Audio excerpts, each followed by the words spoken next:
میرا نام ناصر ہے۔ میں پچھلے 15 سال سے اس قبرستان میں کام کر رہا ہوں۔ دن کو لوگ آتے ہیں، فاتحہ پڑھ کر چلے جاتے ہیں اور رات کو یہ جگہ میری ہوتی ہے۔ پہلے پہل تو میں قبریں کھودتا، مٹی برابر کرتا اور درختوں کے نیچے بیٹھ کر ساری رات سگریٹ پیتا رہتا، مگر پھر آہستہ آہستہ میرے اندر کچھ بدلنے لگا۔ میں نہیں جانتا وہ کیا تھا، شاید تنہائی، شاید غربت، شاید میری اپنی بگڑی ہوئی سوچ۔ رات کے وقت جب پورا قبرستان خاموش ہوتا تو میں سوچتا یہ سب لاشیں کتنی پرسکون ہیں، نہ بولتی ہیں، نہ کچھ مانگتی ہیں، نہ کسی کا خوف رکھتی ہیں۔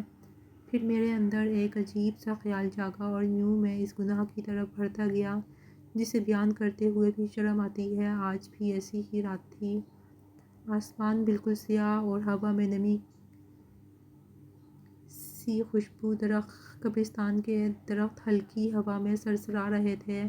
میں ایک پرانے مقبرے کے پیچھے بیٹھا سگریٹ پی رہا تھا۔ آج میرا دل عجیب بے چین تھا، لگتا تھا آج کچھ ہونے والا ہے۔ میں اکثر راتوں کو چھپ کر دیکھتا رہتا تھا کہ کہاں کوئی تازہ قبر بنی ہو تاکہ صبح ہونے سے پہلے اپنا کام کر لوں، مگر آج کچھ مختلف تھا۔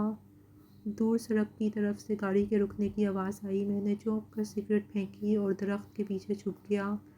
قبرستان کے اس حصے میں رات کے وقت کوئی نہیں آتا تھا۔ میں نے سانس روکی اور دیکھنے لگا۔ سڑک پر ایک سفید گاڑی رکی، اس کی ہیڈ لائٹس قبرستان کی دیوار پر پڑ رہی تھیں۔ گاڑی کے اندر دو نوجوان بیٹھے تھے۔ کچھ دیر وہ بیٹھے رہے جیسے کچھ سوچ رہے ہوں، پھر دونوں نے دروازے کھولے اور باہر نکل آئے۔ میرے دل کی دھڑکن تیز ہو گئی۔ میں نے دیکھا انہوں نے گاڑی کا پچھلا دروازہ کھولا۔ اندر کوئی لمبا سا پیکٹ رکھا ہوا تھا جیسے کپڑے میں لپٹا جسم۔ دونوں نے بڑی احتیاط سے وہ پیکٹ باہر نکالا۔ مجھے فوراً اندازہ ہو گیا تھا کہ وہ کسی کی لاش ہے۔ ان کے چہروں پر گھبراہٹ تھی جیسے وہ کچھ غلط کر رہے ہوں۔ ایک بولا، جلدی کرو، کسی نے دیکھ لیا تو مصیبت ہو جائے گی۔ دوسرا بولا، میں نے کہا تھا نا کہ رات کا وقت بہتر ہے، صبح کا انتظار کرتے تو سب دیکھ لیتے۔ میں یہ سب دیکھ رہا تھا۔ وہ قبرستان کے ایک کونے میں گئے جہاں کچھ جگہ خالی تھی۔ انہوں نے بیلچے سے زمین کھودنا شروع کر دی۔ مٹی ہلتی گئی اور آدھے گھنٹے بعد ایک گہرا گڑھا بن گیا۔ پھر دونوں نے لاش کو نیچے اتارا۔ میں اندھیرے میں زیادہ نہیں دیکھ سکا، مگر ایک لمحے کو چاند بادلوں سے نکلا اور روشنی کی تیز لہر قبر پر پڑی۔ دور سے دیکھنے سے وہ کسی نوجوان لڑکی کی لاش معلوم ہوئی جو ان دونوں کی ہوس کا نشانہ بنی، اب مٹی کے تلے دبائی جا رہی تھی۔ وہ دونوں اپنا کام کر رہے تھے، بس ان کے جانے کا انتظار تھا۔ میرے دل میں ایک ناپاک خیال آیا، یہ تو ابھی تازہ ہے، اگر رات کے آخری پہر میں اس کے قریب جاؤں تو کوئی دیکھنے والا بھی نہیں ہوگا۔ میں نے سر جھٹکنے کی کوشش کی، مگر وہ خیال جیسے دماغ میں جڑ پکڑ چکا تھا۔ وہ دونوں نوجوان جلدی جلدی مٹی ڈالنے لگے۔ ایک لمحے کو میں نے محسوس کیا کہ ان کی حرکات میں کچھ عجیب سا پن ہے، جیسے دفنانے سے پہلے وہ کچھ کر رہے ہوں۔ میں صاف نہیں دیکھ پایا، مگر اندازہ ہوا کہ وہ لڑکی کے جسم کے ساتھ کچھ نازیبا حرکتیں کر رہے ہیں۔ میری سانس اٹک گئی۔ میرے دل میں غصے کی بجائے ایک اور طرح کا خیال آیا، یہ سب کر کے جا رہے ہیں اور میں تو یہاں کا رہنے والا ہوں، ان کے جانے کے بعد تو قبر میری ہوگی۔ مجھے اپنے اندر ایک خوفناک سا سکون محسوس ہوا۔ کچھ دیر بعد وہ دونوں مٹی برابر کر کے باہر ہاتھ جھاڑتے ہوئے گاڑی میں بیٹھ گئے۔ گاڑی کی روشنی دھیرے دھیرے سڑک کے موڑ پر غائب ہو گئی۔ قبرستان میں پھر سے خاموشی پھیل گئی۔ ہوا رکی ہوئی تھی، چاند پھر بادلوں کے پیچھے چھپ گیا تھا۔ میں آہستہ آہستہ اپنی جگہ سے اٹھا، میرے ہاتھ کانپ رہے تھے، مگر دل کہہ رہا تھا، آج قسمت تیرے ساتھ ہے ناصر، آج کی رات خاص ہے۔ میں قدم قدم چلتا اس تازہ قبر کے قریب گیا۔ ابھی مٹی گیلی تھی، ہاتھ لگاتے ہی ٹھنڈک محسوس ہوئی۔ میں نے ارد گرد دیکھا، اندھیرا چھایا تھا، صرف دور ایک بلب قبرستان کے دروازے پر ٹمٹما رہا تھا۔ میں نے بیلچہ اٹھایا، پہلا وار زمین پر کیا تو مٹی کی بھینی خوشبو اٹھی، دوسرا وار، تیسرا وار، مٹی ہٹتی گئی۔ میرا دل کی دھڑکن تیز سے تیز ہوتی جا رہی تھی، جیسے میں کسی خوف نہیں بلکہ کسی خواہش کے پیچھے بھاگ رہا ہوں۔ جب آدھی قبر کھل گئی تو میں نے ٹارچ نکالی، روشنی نیچے ڈالی۔ چہرہ بھی مٹی سے ڈھکا ہوا تھا، مگر میں نے کپڑے کی جھلک دیکھی۔ سفید کفن کا کنارہ ہلکا سا ہل رہا تھا، جیسے ہوا چل رہی ہو۔ میں چند لمحے رک گیا، میرے کانوں میں اپنی ہی سانسوں کی آواز گونج رہی تھی۔ پھر اچانک میں نے وہ جملہ خود سے کہا، اب یا کبھی نہیں ناصر۔ اور میں جھکنے لگا۔ کفن کا سفید کپڑا چمک رہا تھا، جیسے چاندنی خود اس پر اتر آئی ہو۔ میں نے آہستہ آہستہ ہاتھ بڑھایا، دل زور زور سے دھڑک رہا تھا۔ میں سوچ رہا تھا کہ کوئی دیکھ نہ لے، مگر رات مکمل خاموش تھی، ہر طرف اندھیرا اور قبروں کے سوا کچھ نہیں تھا۔ میں نے مٹی مزید ہٹائی اور پھر آہستہ آہستہ سے ہاتھ ڈال کر لاش کو تھوڑا اوپر کھینچا۔ اس کے جسم کی حرارت میرے بازوؤں میں منتقل ہو رہی تھی۔ وہ ابھی تازہ لاش تھی، میرے اندر کا جنون اب قابو میں نہیں تھا۔ میں نے کفن کے اوپر سے ہاتھ پھیرا اور ایک لمحے کے لیے سانس رک گئی۔ وہ لڑکی واقعی بہت کم عمر تھی۔ میں نے خود کو روکا، مگر نظر اس کے چہرے پر جانے لگی جو ابھی مٹی میں دبا ہوا تھا۔ میں نے دل ہی دل میں کہا، ایک نظر چہرہ تو دیکھ لوں، کون ہے جسے اتنی رات میں دفنا کر گئے۔ میں نے کپڑے کا کنارہ پکڑا، ہاتھ کانپ رہا تھا، مگر دل کہہ رہا تھا، دیکھ ناصر، آج کی رات تجھے کبھی نہیں بھولے گی، بس آخری بار کر لوں۔ میں نے کپڑا ذرا سا ہٹایا تو ایک دم لگا جیسے وہ لاش سانس لے رہی ہو۔ میں ٹھٹک گیا، دل کی دھڑکن رک سی گئی۔ میں نے خود کو بہلایا، شاید وہم ہو۔ پھر آہستہ سے پورا کپڑا ہٹایا۔ اگلے لمحے وہ میرا خون منجمد ہو گیا۔ وہ لڑکی کی آنکھیں کھل چکی تھیں، جو اندھیرے میں چمک رہی تھیں۔ وہ سیدھا مجھے دیکھ رہی تھی۔ ان آنکھوں میں زندگی کی آخری چمک تھی، جسے کوئی بند ہوتی شمع تھر تھرا رہی ہو۔ میں پیچھے ہٹا، میرا گلا خشک ہو گیا، لبوں سے آواز نہیں نکلی۔ میں نے محسوس کیا وہ ہلکا سا سانس لے رہی تھی، اس کے ہونٹ تھوڑے تھوڑے ہل رہے تھے، جیسے کچھ کہنا چاہتی ہو۔ میں نے کانپتے ہوئے ہاتھوں سے ٹارچ اٹھائی اور روشنی اس کے چہرے پر ڈالی، مگر روشنی کے زاویے سے صرف اس کی آنکھیں دکھائی دے رہی تھیں، باقی چہرہ اندھیرے میں گم تھا۔ میں نے سوچا شاید یہ وہم ہے، مگر نہیں، وہ زندہ تھی۔ میں خوف سے پیچھے ہٹا، میرا دل جیسے سینے سے نکل کر باہر آ جائے۔ ہر قبر کی خاموشی اب شور بن چکی تھی۔ میں نے پیچھے قدم بڑھائے، مگر پیر مٹی میں دھنس گیا۔ میں گرنے ہی والا تھا کہ اچانک وہ لڑکی کے ہونٹوں سے ہلکی سی ٹوٹی ہوئی آواز نکلی، اتنی مدھم کہ جیسے کوئی ہوا میں سرگوشی کر رہا ہو۔ میں جو اس کے منہ پر ہاتھ رکھنے والا تھا کہ اس کی اٹھکتی سانسیں ٹھہر گئیں، اور میں انہی خواہشوں کی تکمیل کر کے سکون جو اب سینہ توڑ کر باہر آ رہی تھیں۔ اچانک بجلی زور سے چمکی اور اس کا چہرہ واضح ہوا، اور وہ لمحے جیسے میری پوری زندگی کے منہ پر تماچے کی طرح لگا تھا۔ مجھے لگا شاید یہ وہم ہے، اس لیے ٹارچ لائٹ اس کے چہرے پر ماری تاکہ تسلی کر سکوں۔ اس کا چہرہ چمک اٹھا اور میں اندھیروں میں ڈوب گیا، کیونکہ وہ کوئی اور نہیں تھی بلکہ میری ہی۔ میں بچپن سے ہی بدصورت تھا، لوگ مجھے دیکھ کر ہنستے تھے، میرے چہرے پر عجیب سرخ سیاہ نشان تھے، آنکھ کے دائیں جانب نیچے گہرا تل اور ناک ذرا ٹیڑھی تھی۔ امی ہمیشہ کہتی ہیں، اللہ نے تجھے کسی آزمائش میں پیدا کیا ہے ناصر، تیرا نصیب کالا ہے۔ بچپن میں جب میں گلی میں کھیلنے نکلتا تو بچے میرا مذاق اڑاتے، کسی نے کبھی مجھے اپنے ساتھ کھیلنے نہیں دیا، میں چھپ کر روتا تھا، مگر کسی نے میری آنکھوں کے آنسو نہیں دیکھے۔ ابا مزدور تھے، سارا دن اینٹیں اٹھاتے اور رات کو تھکے ہارے گھر آتے تھے، ان کے پاس میرے لیے کبھی وقت نہیں ہوتا تھا۔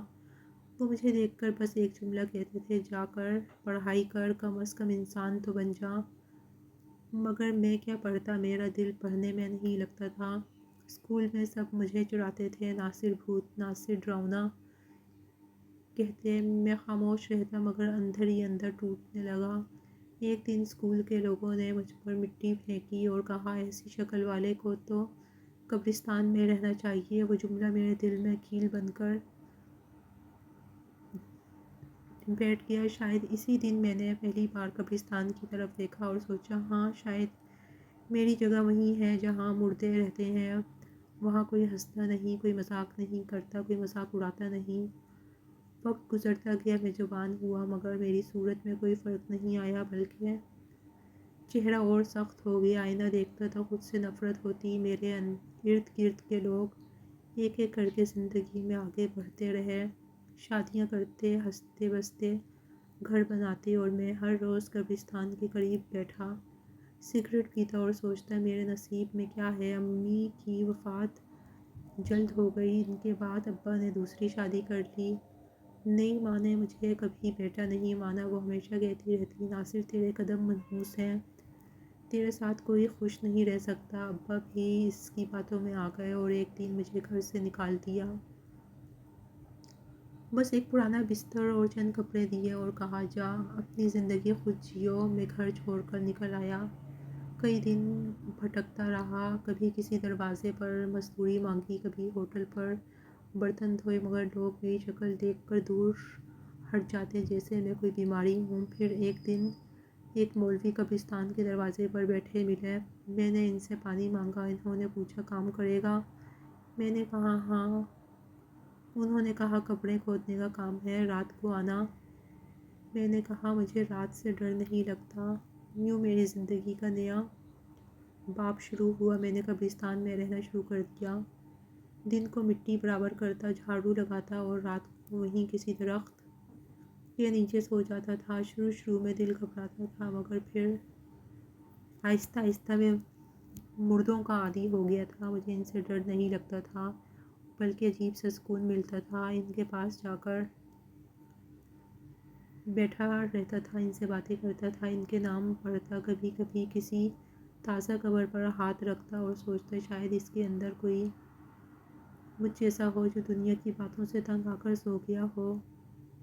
میں دن بدن خاموش ہوتا گیا، لوگ کہتے یہ پاگل ہے، مگر میں پاگل نہیں تھا، میں بس تنہا تھا۔ میری تنہائی اب میرا سایہ بن گئی تھی۔ کبھی کبھی رات کو، کبھی کسی جنازے کے بعد عورتوں کی چیخیں سنتا تو دل میں عجیب سا درد ہوتا، سوچتا کاش کوئی میرے لیے بھی اس طرح روئے، مگر جانتا تھا میرے لیے کوئی نہیں رونے والا۔ وقت کے ساتھ ساتھ میں اپنی سوچوں میں گم رہنے لگا تھا، مجھے دنیا جھوٹی لگنے لگی تھی، انسانوں کے چہرے منافق لگنے لگے تھے، کوئی بھی سچا نہیں دکھتا تھا۔ میں نے ان سے نفرت کرنی شروع کر دی، اور شاید اسی نفرت نے مجھے اندر سے بدل دیا تھا۔ میں اب ہنستا نہیں تھا، کسی کے دکھ پر آنسو نہیں بہاتا تھا، مجھے لگتا تھا میں زندہ نہیں ہوں، میں بھی ان مردوں جیسا ہوں جنہیں میں روز دفناتا ہوں، بس فرق یہ ہے کہ وہ زمین کے نیچے ہیں اور میں اوپر۔ ایک دن مولوی صاحب نے کہا ناصر بیٹا تو شادی کیوں نہیں کرتا؟ میں مسکرا دیا، کہا کون لڑکی اپنی زندگی میرے جیسے چہرے کے ساتھ گزارے گی؟ وہ خاموش ہو گئے۔ اس دن مجھے احساس ہوا کہ میرا مقدر میں اکیلا رہنا ہے۔ میں نے اپنی قسمت سے سمجھوتا کر لیا، لیکن اندر کہیں یہ خواہش زندہ رہی، کوئی مجھے چاہے، کوئی میرے وجود کو محسوس کرے۔ یہ خواہش وقت کے ساتھ جنون بن گئی۔ میں خود سے نفرت کرتا تھا، مگر اس جنون کو روک نہیں پایا۔ میرا چہرہ جیسے میرے اندر کے زخموں کی تصویر بن گیا تھا۔ میں باہر سے بدصورت تھا، مگر اندر سے ٹوٹا ہوا، خالی اور ادھورا ناصر اب ایک قبرستان کا سایہ بن چکا تھا، جو دن کے اجالے سے بھاگتا اور رات کے اندھیرے میں پناہ لیتا تھا۔ گورکنی کا کام میں اور مولوی کریم ہی سنبھالتے تھے۔ صبح کے وقت وہ بھی میرے ساتھ ہوتے تھے، مگر شام کو گھر چلے جاتے تھے۔ ان کا گھر قبرستان کے نزدیک ہی تھا۔ میں رات کو بھی قبرستان میں ہی کسی درخت تلے پڑا رہتا اور مردوں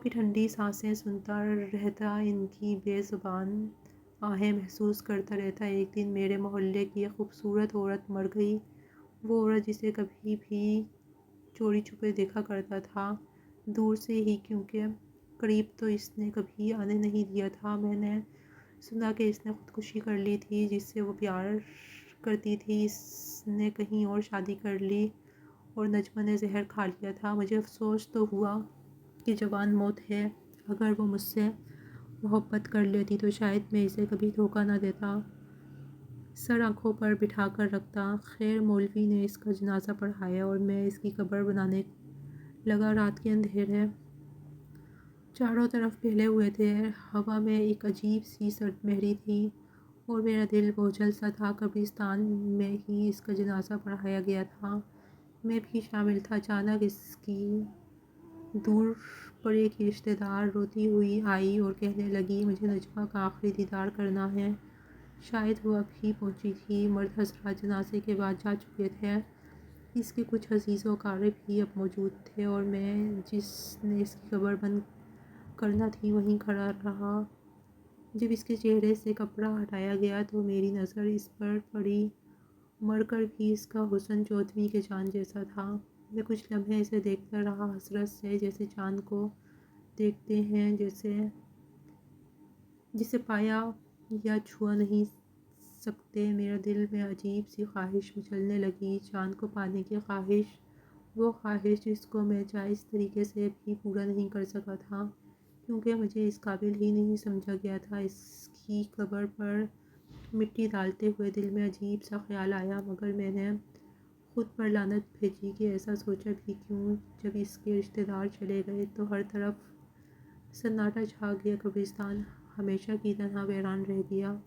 اب صرف میں تھا، اس قبر کی گیلی مٹی تھی اور میری وہ خواہش جو گیلی لکڑی کی طرح سلگ رہی تھی اندر ہی اندر، جس کا دھواں باہر اٹھ رہا تھا۔ میں دیر تک اس قبر کے سراہنے بیٹھا رہا، میرے اندر عجیب تبدیلیاں آ رہی تھیں، اور پھر اچانک مجھے نہ جانے کیا ہوا، میں نے خود کو اس قبر کو دیوانوں کی طرح کھودتے پایا۔ میں نے مٹی کی آخری تہہ ہٹائی تو زمین سے ٹھنڈی ہوا کا ایک جھونکا اٹھا، جسے قبر کے اندر خاموشی نے سانس لیا ہو۔ چاند کی ہلکی سی روشنی میں کفن کا سفید کپڑا دکھائی دیا۔ دل کے اندر ایک طوفان تھا اور ہاتھ کانپ رہے تھے۔ میں خود کو سمجھاتا رہا کہ یہ پاگل پن ہے، مگر پتہ نہیں وہ کون سا لمحہ تھا جب عقل کا دامن چھوٹ گیا۔ ہاتھ جیسے خود بخود حرکت کرنے لگے، میں نے آنکھیں بند کر لیں جیسے خود سے نظریں چرانا چاہتا ہوں۔ خاموشی اس قدر گہری تھی کہ میری اپنی سانسوں کی آواز بھی گناہ لگنے لگی۔ میں نے دل ہی دل میں کچھ پڑھا، شاید کوئی بہانہ تراشنے کے لیے کہ جو ہونے جا رہا ہے وہ بس ایک لمحے کی کمزوری ہے، مگر وہ لمحہ اتنا طویل تھا کہ وقت جیسے رک گیا ہو، ہوا رک گئی ہو، روشنی مدھم ہو گئی ہو، اور میں خود کو وہاں پایا جہاں انسان اپنی ذات سے ہار جاتا ہے۔ میری آنکھوں کے سامنے وہ چہرہ تھا جو اب دنیا سے رخصت ہو چکا تھا، مگر میرے اندر کے حیوان نے اسے سکون بھی نہ لینے دیا۔ دل میں ایک عجیب سا سکون اور خوف ایک ساتھ اترنے لگے، ایسا لگا جیسے میرے وجود سے روشنی چھن گئی ہو۔ میں خود سے نظریں ملا نہ سکا۔ جب ہوش واپس آیا تو پسینے میں بھیگا ہوا تھا، جسم کی گرمی ختم ہو چکی تھی اور روح پر ایک عجیب سا بوجھ تھا۔ میں نے کپڑا دوبارہ لپیٹا، قبر بند کی اور دیر تک وہاں بیٹھا رہا۔ دل کہہ رہا تھا کہ جو ہوا وہ محض ایک لمحے کا فریب تھا، مگر ضمیر چیخ رہا تھا کہ یہ میری بربادی کی ابتدا ہے۔ میں نے پہلی بار محسوس کیا کہ قبر صرف مردے کے لیے نہیں کھولی گئی تھی، بلکہ میرے اندر کی انسانیت بھی اسی قبر میں دفن ہو چکی تھی۔ میں رات کے اندھیرے میں وہاں سے اٹھا، مگر ایسا لگا جیسے وہ قبر مجھے پکار رہی ہو، ہر قدم کے ساتھ زمین میرے پاؤں پکڑ رہی ہو۔ میں جانتا تھا اب یہ میرا پہلا نہیں بلکہ سب سے پہلا اور سب سے بڑا گناہ ہے۔ اس رات کے بعد میں بدل گیا تھا، میرے اندر کچھ ایسا جاگا تھا جو شاید کبھی مرنا نہیں چاہتا تھا۔ شروع میں مجھے بہت خوف محسوس ہوا، میں خود سے نفرت کرنے لگا۔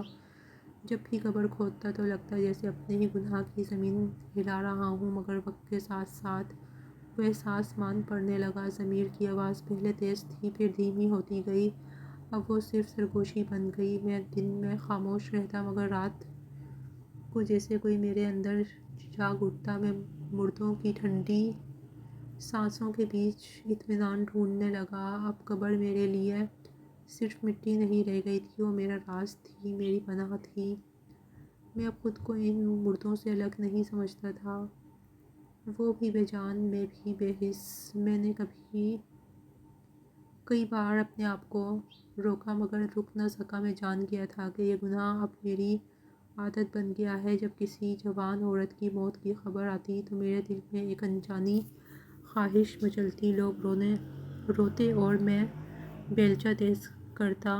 مجھے خود پر غصہ آتا مگر ساتھ ہی ایک عجیب سا سکون بھی ملتا، جیسے کوئی اندر سے بوجھ ہٹ گیا ہو۔ راتوں کو قبروں کے درمیان بیٹھا رہتا تھا، ہوا تھم جاتی تھی، چاندنی پھیکی پڑ جاتی اور میں سوچتا کیا میں اب انسان ہوں؟ یہ بس ایک سایہ جو زندہ رہنے کے لیے مرنے والوں کا محتاج ہے۔ کبھی کبھی اپنے آپ سے سوال کرتا، ناصر تو کہاں چلے گیا؟ اور جواب میں بس قبرستان کی خاموشی سنائی دیتی۔ اب زندگی میں دن اور رات کا فرق مٹ گیا تھا۔ میں ہر دن کسی نئی قبر کا انتظار کرتا اور ہر رات اپنی انسانیت کو تھوڑا اور دفنا دیتا تھا۔ مولوی صاحب ایک دن میرے پاس آئے۔ ان کے چہرے پر ہمیشہ کی طرح سکون تھا مگر اس دن ان کی آنکھوں میں کچھ پریشانی تھی۔ کہنے لگے، ناصر بیٹا تم اکیلے ہو، زندگی کا کوئی سہارا نہیں ہے۔ میری ایک بیٹی ہے سلمیٰ، وہ بیوہ ہے، ایک 6 سال کی بچی بھی ہے، کوئی اسے رشتہ نہیں دیتا۔ لوگ اس کے ماضی کی وجہ سے بات کرنے سے بھی ہچکچاتے ہیں۔ میں چاہتا ہوں کہ تم اس سے نکاح کر لو، اس طرح تمہیں گھر مل جائے گا اور وہ بھی ایک محفوظ زندگی پالے گی۔ میں ان کی بات سن کر کچھ دیر خاموش رہا۔ دل میں ایک عجیب سا احساس پیدا ہوا، جیسے برسوں کی تنہائی کو کوئی سہارا ملنے جا رہا ہو۔ میں نے مولوی صاحب کی آنکھوں میں خلوص دیکھا تو حامی بھر لی۔ شاید یہی وقت تھا میں اپنی زندگی کو کسی سمت دے سکوں۔ نکاح کے دن مولوی صاحب کے گھر میں سادگی تھی، کچھ گواہ بیٹھے تھے۔ میں نے قبول ہے کہا اور سوچا شاید اب میری زندگی بدل جائے گی۔ سلمیٰ کو پہلی بار میں نے اسی دن قریب سے دیکھا تھا۔ وہ تقریباً 40 سال کی ہوگی، چہرے پر تھکن تھی مگر آنکھوں میں ایک ٹھہرا ہوا درد نظر آتا تھا۔ وہ بیوہ عورت تھی مگر انداز میں حیا تھی، بولنے میں نرمی تھی مگر چہرے پر وقت کی سختی کے نشان تھے۔ اس کی 6 سال کی بچی ماہم خاموشی سے ماں کا دوپٹہ پکڑے کھڑی تھی، اس کی معصوم آنکھوں میں خوف اور اجنبیت تھی۔ میں نے اسے دیکھ کر ایک لمحے کے لیے دل نرم ہوتا محسوس کیا مگر فوراً اندر سے ایک انجانی بے چینی نے جگہ لے لی تھی۔ دل چاہا کہ بھاگ جاؤں مگر قدم رکے رہے۔ میں نے خود سے کہا، ناصر اب تو یہ تیرا گھر ہے، یہی تیری زندگی ہے۔ نکاح کے بعد سلمیٰ کے ساتھ رہنے کا میں نے کوشش کی کہ اس کے ساتھ اچھا برتاؤ کروں۔ وہ نرمی سے بات کرتی، میرے لیے کھانا بناتی، میری ضرورتوں کا خیال رکھتی، سب سے بڑھ کر میرے چہرے کو دیکھ کر منہ نہ موڑتی۔ مگر میں اس کے قریب آ کر بھی خود کو دور محسوس کرتا تھا۔ وہ میرے سامنے بیٹھی ہوتی مگر میرا دل کہیں اور بھٹکتا رہتا۔ اس کے چہرے پر مایوسی چھپی نہیں رہتی تھی۔ وہ سمجھتی تھی کہ میں اسے قبول نہیں کر پا رہا مگر کچھ کہتی نہیں تھی، صرف خاموشی سے میری طرف دیکھتی رہتی تھی۔ کبھی کبھی وہ ہمت کر کے بات کرتی کہ ناصر اگر تم خوش نہیں ہو تو کہہ دو، میں سب سمجھاؤں گی۔ مگر میں ہر بات کہہ دیتا تھا، نہیں میں بس تھک چکا ہوں، اور وہ چپ ہو جاتی تھی۔ اس کی آنکھوں میں اداسی بھرتی جاتی تھی۔ ماہم اکثر میرے پاس آ کر بیٹھ جاتی، کبھی کچھ نہیں کہتی، بس اسے چھوٹے ہاتھوں سے میری انگلی پکڑ لیتی اور مسکرا دیتی۔ میں اس کی مسکراہٹ دیکھ کر چند لمحوں کے لیے خود کو انسان محسوس کرتا مگر پھر بھی خالی پن لوٹ آتا۔ میں جانتا تھا میں سلمیٰ کے ساتھ انصاف نہیں کر رہا مگر خود کو بدل نہیں سکتا تھا۔ اس کے قریب جاتا تو دل میں عجیب سا بوجھ محسوس ہوتا، جیسے کوئی دیوار میرے بیچ میں حائل ہو۔ میں اسے دیکھتا تو اپنے گزرے ہوئے ماضی کی قبروں کو یاد کرتا۔ مجھے لگتا جیسے میں پھر وہی ناصر بن گیا ہوں جو قبرستان کی مٹی میں سکون ڈھونڈتا تھا۔ سلمیٰ نے کئی بار کوشش کی کہ مجھے گھر کی فضا سے جوڑے، رات کو باتیں کرتی، کھانا کے ساتھ کھانے کو کہتی مگر میں زیادہ تر بہانہ بنا کر قبرستان چلا جاتا تھا۔ کہتا کوئی کام ہے باقی ہے، وہ چپ چاپ دروازے تک آ کر میرا انتظار کرتی رہتی۔ کبھی کبھی ماہم جاگ جاتی اور اپنی ماں سے پوچھتی ابا کہاں ہیں، تو وہ مسکرا کر کہتی بیٹا وہ اللہ کے کام میں مصروف ہیں۔ میں دور سے دیکھتا تو ان دونوں کے چہروں پر وہ محبت نظر آتی جو میں کبھی محسوس نہ کر سکا۔ سلمیٰ نے اپنی زندگی کو میرے ساتھ ڈھالنے کی پوری کوشش کی، مگر میں ہر بار اس احساس دلائے بغیر خود سے دور کرتا رہا۔ میں کبھی کبھار خود سے کہتا کہ ناصر، خدا نے تجھے موقع دیا ہے، گھر دیا ہے، عورت دی ہے، بچی دی ہے، تو کیوں نہیں بدلتا؟ مگر پھر اندر سے ایک آواز آتی، تو بدل نہیں سکتا، قبرستان تیری عادت ہے، وہاں کی مٹی تیری سانس میں رچ چکی ہے۔ سلمیٰ کی باتوں میں پیار تھا، مگر میں اسے سن کر بھی بے اثر رہتا۔ میں اس کی موجودگی میں بھی تنہا رہنے لگا تھا۔ ہوا میں وہی پرانی خوشبو تھی، وہی خاموشی جو مجھے سکون دیتی تھی۔ میں جانتا تھا کہ یہ سب غلط ہے، مگر یہ میری عادت بن چکی تھی۔ میں ایک بار پھر گھر پا کر بھی بے گھر تھا، ایک بیوی پا کر بھی تنہا تھا، ایک بچی کی معصوم مسکراہٹ دیکھ کر بھی دل خالی تھا۔ میں سوچتا تھا شاید میری زندگی قبرستان ہی ہے، جہاں مردے بھی مجھ سے بہتر جیتے ہیں۔ سلمیٰ کی آنکھوں میں روز نیا دکھ آتا اور میری آنکھوں میں وہی پرانی سرد مہری رہتی۔ اس عورت کے وجود سے الجھتا بھی تھا اور اس کی خاموشی میں چھپے درد سے ڈرتا بھی، مگر خود کو بدلنے کی ہمت مجھ میں کبھی نہ آئی۔ میں قبرستان کا ناصر تھا اور شاید ہمیشہ وہیں کا رہوں گا۔ مولوی صاحب کا انتقال ایک خاموش دن میں ہوا۔ دن جب گھر کے صحن میں ہوا رک سی گئی تھی، قرآن کی تلاوت کی آواز گونجتی رہی، لوگ آتے جاتے رہے، مگر میرے اندر عجیب سا سناٹا چھا گیا۔ میں نے مولوی صاحب کے جنازے کو اپنے ہاتھوں سے اٹھایا کندھوں پر۔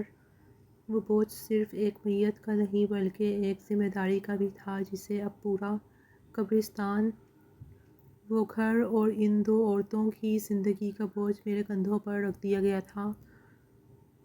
دفن کے بعد جب مئی کی آخری مٹھی میرے ہاتھوں میں گری تو میرے دل میں ایک سوال جاگا، کیا اب بھی میں قبرستان سے دور رہ پاؤں گا؟ وقت اپنی رفتار سے چلتا رہا، دن گزرتے گئے، مہینے بدلتے گئے، مگر میری زندگی میں وہیں ٹھہری رہی۔ صبح کے وقت میں قبرستان کا کام دیکھتا، شام میں چند لوگوں سے ملتا اور رات ہوتے ہی پھر انہی قبروں کے بیچ گم ہو جاتا تھا، جہاں اب تک مجھے اپنا ہی سکون ملتا تھا۔ سلمیٰ اب خاموش رہنے لگی تھی۔ وہ جانتی تھی کہ میں جسم سے اس گھر کا حصہ ہوں، مگر روح سے نہیں۔ وہ اکثر چولہا جلاتی، ماہم کے بال بناتی، نماز پڑھتی اور پھر کھڑکی سے باہر دیکھتی رہتی، شاید سوچتی کہ زندگی اتنی بے برکت کیوں ہو گئی ہے۔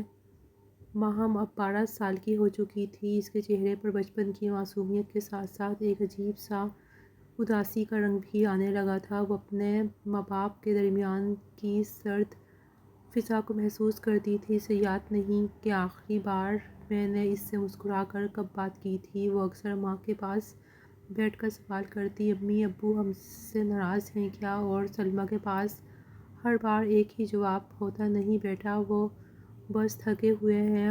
مگر ہم دونوں جانتے تھے کہ حقیقت کچھ اور ہی ہے۔ میری خاموشی اب دیوار بن چکی تھی، جس کے پار سلمیٰ کی سانسیں الجھ کر رہ جاتی تھیں۔ میری راتیں قبرستان کی مٹی میں گزرتی تھیں۔ میں اب اس جگہ کا حصہ بن چکا تھا۔ لوگ سمجھتے تھے میں مولوی صاحب کے کام کو آگے بڑھا رہا ہوں، مگر حقیقت یہ تھی کہ میں اپنے گناہ کو چھپانے، اپنی خواہشوں کو زندہ رکھنے وہاں جاتا تھا۔ کبھی کبھی خود سے کہتا کہ اب بس کرو ناصر، اب توبہ کر لو، مگر اگلے ہی لمحے میں خود کو ہی اندھیرے میں ڈوبتا محسوس کرتا، جہاں سے نکلنا ناممکن تھا۔ گھر میں سلمیٰ کے چہرے پر وقت کی تھکن بڑھتی جا رہی تھی۔ اس کی آنکھوں کے گرد سیاہ حلقے بن گئے تھے۔ وہ اب زیادہ بولتی نہیں تھی، میرے قدموں کی آہٹ سنتے ہی دروازے تک آ جاتی، مگر میری نظریں اس کے چہرے سے بچ کر گزر جاتیں۔ وہ چاہتی تھی کہ ایک رات میں اس کے ساتھ بیٹھ کر دل کی بات کروں، اسے بتاؤں کہ میں کیسا محسوس کرتا ہوں، مگر وہ جانتی تھی کہ میرا دل اب قبرستان کی مٹی میں دفن ہو چکا ہے۔ مجھے لگتا تھا وہ بھی بس دکھاوا کرتی ہے، اندر سے میری شکل سے اسے بھی نفرت ہے۔ میں جب اس کے قریب جاتا تو وہ مشکل سے برداشت کرتی ہے، کیونکہ میں شروع سے ہی نفرت سہتا آیا ہوں، اس لیے کبھی کسی کی ہمدردی مجھے اب جھوٹی لگتی تھی۔ بس مردہ وجود ہی تھے جو مجھ سے نفرت نہیں کرتے تھے۔ شاید اسی لیے میں اپنی خواہشات کا سکون انہی کے وجود سے پاتا تھا۔ تاہم میرے قدموں کی چاپ سے ڈرنے لگی تھی۔ اسے لگتا تھا جیسے میں جو دن میں خاموش رہتا ہوں، رات میں کوئی اور بن جاتا ہوں۔ وہ اکثر اپنی ماں کے پہلو میں سمٹ کر سوتی، جیسے کسی انجانے خوف سے پناہ مانگ رہی ہو۔ کبھی کبھار میں اس کی طرف دیکھتا تو دل کے اندر ایک لمحے کو نرمی آتی، مگر اگلے ہی لمحے میرے گناہ کا سایہ پھر دل پہ چھا جاتا۔ زندگی یوں ہی گزر رہی تھی، گھر کی دیواروں پر خاموشی اترتی جا رہی تھی۔ ماہم جوان ہو رہی تھی، سلمیٰ بوڑھی لگنے لگی تھی، اور میرا ضمیر روز تھوڑا تھوڑا مر رہا تھا۔ باہر لوگ مجھے نیک سمجھتے، قبرستان کا خادم کہتے، مگر میرے اندر ایک جنگ چل رہی تھی، ایک طرف خوف خدا اور دوسری طرف لذت جو اب میرے وجود کا حصہ بن چکی تھی۔ رات کے وقت جب سب سو جاتے، میں خاموشی سے دروازہ کھول کر نکلتا، چاندنی میں میرا سایہ لمبا ہوتا جاتا۔ قبرستان کے قریب پہنچ کر میں ایک لمحے کو رک جاتا، دل کہتا واپس چلے جاؤ، مگر قدم پھر خود بخود بڑھنے لگتے۔ صبح جب میں گھر لوٹتا تو سلمیٰ جاگ چکی ہوتی، اس کے چہرے پہ سوال ہوتے، مگر زبان خاموش۔ میں وضو کر کے نماز پڑھتا، چہرے پر سکون لانے کی کوشش کرتا، مگر اندر ایک بے نام سا درد سلگتا رہتا تھا۔ دن، مہینے، سال سب ایک جیسے گزرنے لگے۔ سلمیٰ اب بھی میرے لیے دعا کرتی تھی، مگر میں جانتا تھا کہ وہ دعائیں مجھ تک نہیں پہنچتی، وہ شاید کسی اور ہی آسمان کی طرف اڑ جاتی ہیں، جہاں گناہ کی بو نہیں پہنچ سکتی۔ ماہم اب جوان ہو چکی تھی، اس کی آنکھوں میں وہی سوال رہتا، ابو آپ ہم سے اتنے دور کیوں ہیں؟ میرے پاس اب بھی کوئی جواب نہیں تھا، صرف خاموشی، صرف وہ قبرستان جو میرے دل کا ٹھکانہ بن چکا تھا۔ مجھے اب یاد نہیں تھا کہ کب سے ماہم بدلنے لگی تھی، شاید وقت کے ساتھ، شاید خاموشیوں کے بوجھ سے، مگر میں نے پہلی بار محسوس کیا کہ وہ مجھ سے کچھ چھپا رہی ہے، مجھے جسے کہنے کی ہمت نہیں۔ میں نے کئی بار چاہا کہ اس سے بات کروں، اس کے دل کی بات جانوں، مگر میرے اندر کچھ مجھے روک دیتا، شاید ضمیر یا شاید وہ گناہ جو میرے وجود میں بس چکا تھا۔ سلمیٰ اب زیادہ تر خاموش رہنے لگی تھی، وہ ماہم پر نظر رکھتی، مگر مجھ سے نظریں چرا لیتی۔ کبھی کبھی میں دیکھتا کہ وہ میری طرف دیکھ کر رک جاتی، جیسے کچھ کہنا چاہتی ہو، مگر پھر چپ ہو جاتی۔ گھر میں ایک عجیب سا سناٹا پھیل گیا تھا، میں جب بولتا تو اپنی آواز بھی اجنبی لگتی۔ ایک رات میں نے محسوس کیا کہ ماہم میرے قریب آئی، وہ شاید کچھ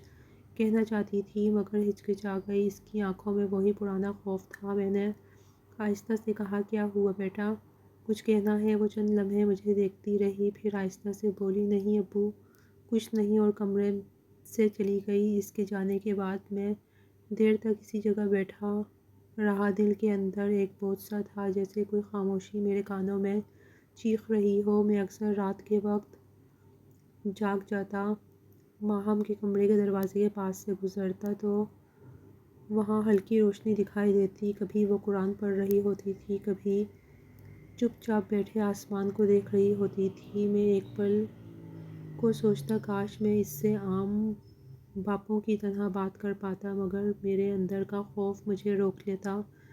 مجھے ڈر لگتا کہ اگر میں اس سے زیادہ بات کروں تو میرے گناہ کا سایہ اس پر بھی نہ پڑ جائے۔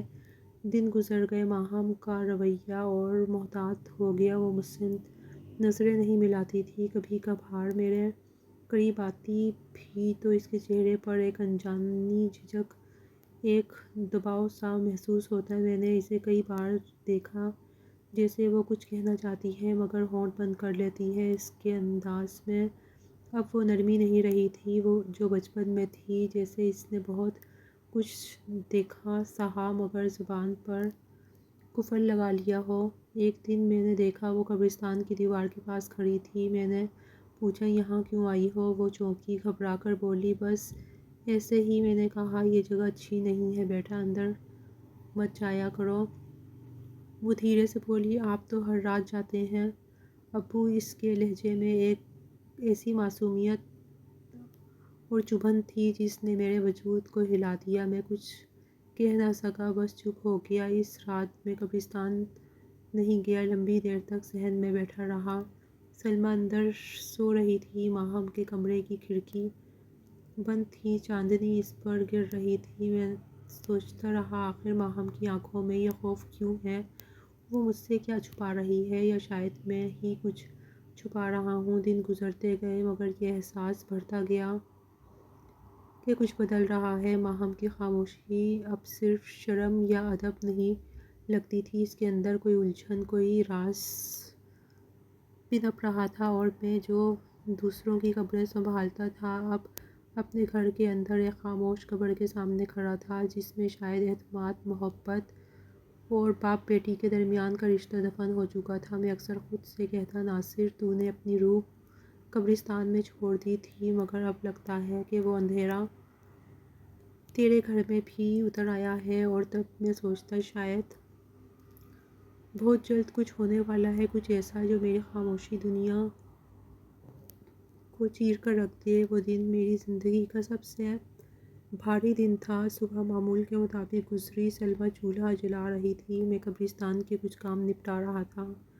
ماہم نے کہا تھا کہ بازار جا رہی ہوں، کچھ کپڑا لینا ہے۔ میں نے اجازت دے دی، بس اتنا کہا شام تک واپس آ جانا۔ وہ مسکرا کر بولی ٹھیک ہے ابو۔ مگر وہ شام کبھی واپس نہ آئی۔ سورج ڈھلا تو سلمیٰ دروازے پر کھڑی ہو گئی، ہر آہٹ پر چونک جاتی، ہر گزرنے والے چہرے کو دیکھ کر سوال کرتی ناصر وہ آئی کیا؟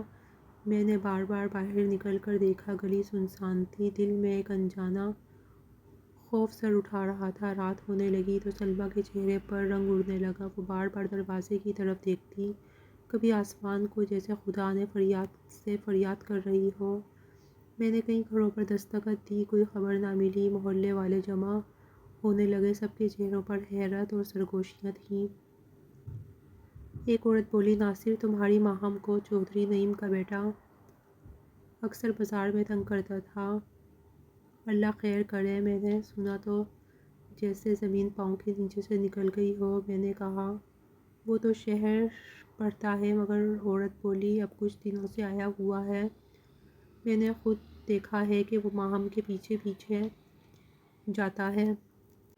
میرا دم گھٹنے لگا، میں بھاگتا بھاگتا چودھری صاحب کے ڈیرے پر پہنچا۔ ان کے دروازے پر پہرے دار کھڑے تھے۔ میں نے چیخ کر کہا میری بچی کہاں ہے؟ تمہارے بیٹے نے کیا کیا اس کے ساتھ؟ اندر سے ہنسی کی آواز آئی۔ چودھری نعیم خود باہر آیا، اس کے چہرے پر رعونت تھی۔ اس نے کہا بدزبان مت بن ناصر، تیری بیٹی بھاگ گئی ہوگی، ہمارے گھر کو بدنام نہ کر۔ میرا بیٹا شہر میں ہے۔ میں نے کہا خدا کے لیے جھوٹ مت بول، میری بیٹی نیک ہے، وہ کبھی بھی ایسا نہیں کر سکتی۔ اس نے مجھے دھکا دیا اور بولا نکل جا یہاں سے ورنہ زبان کھینچ لوں گا۔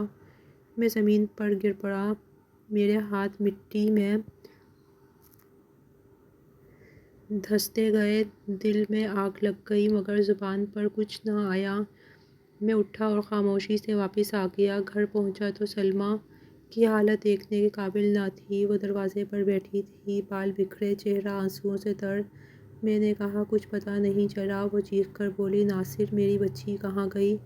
تم قبرستانوں کے مردوں کو سنبھالتے رہے، اپنی جیتی جاگتی بیٹی کا خیال نہ رکھا۔ اس کی آواز میں اتنا درد تھا کہ میں کچھ بول نہ سکا۔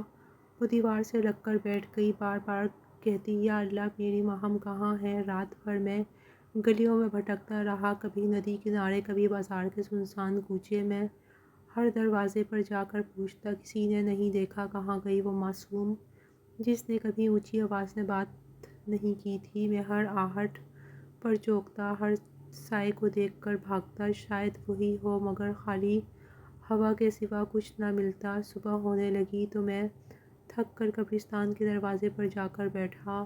دھند کے اندر مٹی کی خوشبو تھی۔ میں نے آسمان کی طرف دیکھا اور بس اتنا کہا، یا رب، میں نے بہت گناہ کیے ہوں، مگر اب میری بیٹی کو لوٹا دے۔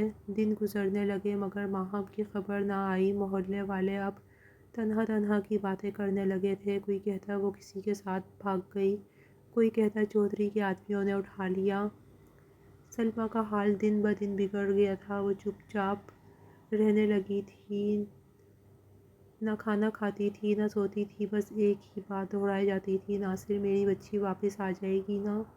میں اس کے سامنے خاموش کھڑا رہتا، اندر سے ٹوٹ چکا تھا۔ میں خود کو مجرم سمجھتا، ہر لمحے ہر سانس بوجھ بن گئی تھی۔ رات کو قبرستان جاتا تو اب وہ جگہ بھی مجھے سکون نہیں دیتی تھی، قبروں کی مٹی جیسے مجھے سوال کرتی تھی، کہاں ہے وہ جسے خدا نے تیرے حوالے کیا تھا؟ میں ان سوالوں سے بھاگ نہیں سکتا تھا، اور دل کے اندر ایک عجیب سا احساس جنم لینے لگا، جیسے اب کچھ ہونے والا ہے، کوئی طوفان جو میری زندگی کے باقی ملبے کو بھی بہا لے جائے گا۔ اور ایسا ہی ہوا۔ ایک دن سلمیٰ میری واحد ہمدرد بھی چل بسی۔ سلمیٰ کے مرنے کے بعد میرا دل جیسے اندر سے خالی ہو گیا تھا۔ گھر میں اب کوئی آواز نہیں تھی، بس سناٹا تھا جو ہر دیوار سے ٹکرا کر واپس میرے اندر گونجتا تھا۔ اس دن صبح وہ چولہے کے پاس بیٹھی تھی، ہاتھ میں ماہم کا دوپٹہ پکڑا ہوا تھا۔ میں نے کہا، سلمیٰ کچھ کھا لو، مگر اس نے میری طرف دیکھا بھی نہیں، بس آہستہ سے کہا، ناصر، ماہم اب نہیں آئے گی، اور پھر آنکھیں بند کر لی۔ میں بھاگا، اسے پکڑا، مگر وہ جا چکی تھی۔ اس کے چہرے پر ایک عجیب سکون تھا، جیسے اس نے سارے دکھ واپس خدا کو لوٹا دیے ہوں۔ میں دیر تک اس کے ہاتھ پکڑے بیٹھا رہا، مجھے یقین ہی نہیں آ رہا تھا کہ وہ اب نہیں رہی۔ میں نے اسے اپنے ہاتھوں سے غسل دیا، اس کے بالوں میں کنگھی کی، وہی ہاتھ جنہیں میں نے کبھی تھاما نہیں، آج قبر تک پہنچا رہا تھا۔ میں نے مولوی صاحب کے پہلو میں اس کے لیے قبر بنائی، مٹی ڈالی اور ڈالتا گیا، مگر ہر مٹی کے ساتھ لگتا جیسے میں خود کو دفن کر رہا ہوں۔ جب آخری مٹی ڈالی تو ہاتھ کانپ رہے تھے، آنکھوں سے آنسو بہہ رہے تھے۔ میں نے پہلی بار محسوس کیا کہ وہ عورت جسے میں نے کبھی دل سے قبول نہیں کیا، وہی میری سب سے بڑی نعمت تھی۔ میں نے اسے ابدی سکون کے حوالے کر دیا تھا، مگر ان عورتوں کا کیا جن کو ان کے اپنے اس مٹی کے حوالے کر کے چلے جاتے تھے کہ اب وہ سکون میں اور حفاظت میں ہیں، اور میں ان کی عزتیں مٹی میں دینے کے بعد بھی مٹی میں ملا دیتا تھا۔ پہلی بار اس احساس نے مجھے جھنجھوڑ کر رکھ دیا تھا، اور لگا کہ شاید اب کوئی قبر کھودنے سے پہلے میں مر جاؤں گا۔ شرم سے گھر واپس آیا تو دروازے سے لے کر صحن تک سب کچھ خالی لگ رہا تھا۔ چولہے کے پاس برتن رکھے تھے، بستر پر اس کی چادر پڑی تھی جس پر اس کے بال الجھے ہوئے تھے۔ میں نے وہ چادر اٹھائی، سینے سے لگائی، آنکھوں سے آنسو رکے نہیں۔ برسوں بعد میں نے دل سے رویا، سلمیٰ کی ہر بات یاد آنے لگی، وہ جب خاموشی سے کھانا رکھتی تھی، جب آہستہ سے پوچھتی تھی، ناصر، آپ تھک گئے ہوں گے، اور میں جواب دیے بغیر گزر جاتا تھا۔ آج وہ آوازیں میرے کانوں میں گونجتی تھیں اور میں چاہ کر بھی خاموشی نہیں روک پاتا تھا۔ رات ہوئی تو میں قبرستان چلا گیا، سلمیٰ کی قبر کے پاس بیٹھ گیا۔ چاندنی اس کی مٹی پر پڑی تھی۔ میں نے ہاتھ رکھ کر کہا، سلمیٰ، تم سچ کہتی تھیں، انسان کو سکون تب ملتا ہے جب وہ کسی کا درد سمجھے، اور میں نے تمہارا کبھی نہیں سمجھا۔ تم نے ہر دن میرا بوجھ اٹھایا، میری خاموشی برداشت کی، میری بدصورتی سے تم نہیں میرے دل سے پیار کیا، مگر میں نے تمہیں صرف غم دیا۔ آج جب تم نہیں ہو تو لگتا ہے میں نے سب کچھ کھو دیا۔ میں دیر تک وہاں بیٹھا رہا، قبر کی مٹی ٹھنڈی تھی مگر میرے اندر آگ جل رہی تھی۔ میں نے اپنے ہاتھوں سے مٹی کو چھوا اور دل سے نکلا، اے خدا، کاش میں سلمیٰ کو ایک بار کہہ سکتا کہ میں اس سے محبت کرتا ہوں، مگر اب بہت دیر ہو گئی ہے۔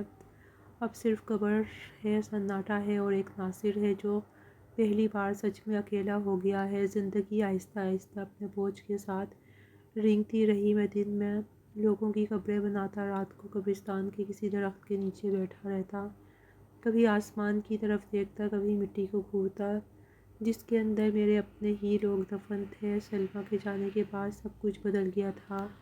گھر خالی تھا، دروازے کی کڑکڑاہٹ بھی اب خاموشی جیسی لگتی تھی۔ میں اکثر سوچتا کاش وقت تھم جائے، پیچھے لوٹ جائے، ہم کو ڈھونڈنے کی ہر کوشش ناکام ہوئی۔ لوگ کہنے لگے اب اسے بھول جاؤ، مگر باپ اپنی اولاد کو کیسے بھولتا ہے؟ میں دن رات اسی آس میں زندہ تھا کہ شاید وہ کسی دن واپس آ جائے، شاید دروازے کھلیں اور وہ دوڑتی ہوئی کہے ابو میں آ گئی ہوں، مگر ایسا کبھی نہ ہوا۔ سال گزرتے گئے، سلمیٰ کی قبر کی مٹی بھی بیٹھ گئی۔ میں کبھی کبھی اس کے پاس جا کر بیٹھتا، گھنٹوں باتیں کرتا جن کا جواب کبھی نہیں آتا۔ میری باتیں اب ہوا میں تحریر ہو جاتی تھیں۔ میں خود کو سمجھانے لگا کہ شاید یہ ہی میری سزا ہے کہ میں اکیلا رہوں، تنہائی میں جلتا رہوں۔ میں نے برسوں تک قبرستان میں کوئی قبر نہ کھودی، کوئی گناہ نہ کیا۔ میں خود سے نفرت کرنے لگا تھا۔ میں نے خدا سے وعدہ کیا تھا کہ اب مٹی کے نیچے سوئے کسی انسان کو نہیں چھیڑوں گا۔ اب کوئی خواہش نہیں، بس توبہ اور کفارہ ہے۔ 5 سال یوں ہی گزر گئے۔ میں نے اپنے ہاتھوں کی لکیر میں خالی پن دیکھا، چہرہ جھریوں سے بھر گیا، مگر دل کے اندر وہی خلا تھا جو نہ بھر سکا۔ ایک رات تھی، بہت پرسکون رات، جیسے پوری دنیا سو گئی ہو۔ میں قبرستان کے کنارے پر بیٹھا تھا، ہوا میں ہلکی سی نمی تھی، درختوں کے پتوں سے شبنم ٹپک رہی تھی۔ میں نے دور سے ایک گاڑی کی آواز سنی، پہلے لگا کوئی راہگیر ہوگا، مگر گاڑی آ کر ٹھہر گئی۔ میں نے درخت کی اوٹ میں دیکھا، وہ 2 نوجوان اترے، ان کے ہاتھوں میں سفید کپڑے میں لپٹی ہوئی کوئی چیز تھی۔ وہ بار بار ادھر ادھر دیکھ رہے تھے، اندھیرا اتنا تھا کہ چہرہ صاف نظر نہیں آ رہے تھے، مگر انداز سے لگ رہا تھا کہ وہ جلدی میں ہیں۔ میرے قدم خود بخود ان کی سمت بڑھنے لگے، مگر میں نے خود کو روک لیا۔ میں چھپ کر دیکھنے لگا، وہ گاڑی کے پچھلے حصے سے لاش نکال رہے تھے۔ انہوں نے جلدی جلدی ایک گڑھا کھودا اور اس لاش کو مٹی میں اتارنے لگے۔ میں نے ٹارچ کی مدھم روشنی میں دیکھا کہ وہ ایک لڑکی کی لاش تھی، بال کھلے ہوئے تھے اور چہرے پر ابھی بھی کسی تازہ سانس کا نشان لگتا تھا۔ میرا دل ایک لمحے کو لرز گیا، کتنی جوان لگ رہی تھی۔ میں درخت کے تنے میں سے ٹیک لگائے بس دیکھتا رہا، جیسے وقت تھم گیا ہو۔ وہ دونوں جلدی جلدی قبر بند کر کے گاڑی میں بیٹھے اور اندھیرے میں غائب ہو گئے۔ اب قبرستان میں صرف میں تھا، ہوا رک گئی تھی، درختوں کے پتے ہلنا چھوڑ چکے تھے۔ میں خاموشی سے اٹھا، اس قبر کے قریب آیا، مٹی ابھی گیلی تھی، ہاتھ سے چھو کر دیکھا تو جیسے اندر سے گرمی اٹھ رہی ہو۔ میرا دل تیزی سے دھڑکنے لگا۔ میں نے خود سے کہا ناصر نہیں، اب نہیں، مگر دل کے اندر کوئی پرانی آواز جاگ اٹھی، وہی آواز جو برسوں پہلے دبائی تھی۔ میں زمین پر بیٹھ گیا، سر جھکا لیا، مگر نظریں بار بار اس قبر پر جا کر ٹھہر جاتی۔ دل کہتا بس دیکھ لو، شاید سکون آ جائے، مگر عقل کہتی باز آ جاؤ ناصر، باز آ جاؤ۔ مگر میں جانتا تھا کہ میری عقل اور میرے دل کی لڑائی ہمیشہ دل جیتتا آیا ہے۔ میں دیر تک وہیں بیٹھا رہا، رات گہری ہوتی گئی، چاند بادلوں میں چھپ گیا اور قبر کی مٹی پر نمی بڑھنے لگی، جیسے کوئی پھر مجھے بلا رہا ہو۔ میں نے خود کو بھی بہت سمجھایا، مگر دل کی وہ آواز جو برسوں سے دبائی ہوئی تھی آج پھر جاگ اٹھی تھی، جیسے کوئی اندھی خواہش مٹی کے نیچے سے سر اٹھا رہی ہو۔ میں نے چاروں طرف دیکھا، ہوا رک چکی تھی، آسمانوں پر چاند بادلوں میں چھپا ہوا تھا، صرف قبروں کی خاموشی باقی تھی۔ میں نے کانپتے ہاتھوں سے مٹی ہٹانا شروع کی، دل دھڑک رہا تھا، سانس رک رہی تھی، مگر اندر کوئی جنون تھا جو روکنے نہیں دے رہا تھا۔ کچھ دیر میں سفید کپڑا نظر آیا، میں نے گڑھا مزید کھودا اور لاش کے قریب بیٹھ گیا۔ کپڑے پر ہاتھ رکھا تو لگا جیسے ابھی ابھی کسی نے سانس لی ہو۔